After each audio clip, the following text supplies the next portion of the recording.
এয়া চাওকচোন, অকণমান আগলৈকে ইমান দুষ্ট কৰি আছিল আৰু পটককৈ শুই থাকিলে। আৰু শুই থাকিলে যে ইমান মৰম লাগে, অকল চাই থাকিব মন যায়। জীৱনত কিছুমান এনেকুৱা দুখ কষ্ট থাকে যি মানুহক প্ৰকাশ কৰিব নোৱাৰি।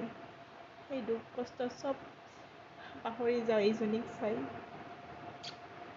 এতিয়া যেন তাইৰ বাদে মোৰ জীৱনত একোৱেই নাই।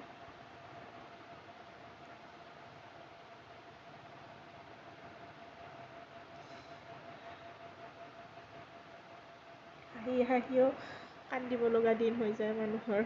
মোৰ জীৱনটো আগতে বহুত বেলেগ আছিল, নাজানো হঠাৎ বহুত সলনি হৈ গ'ল।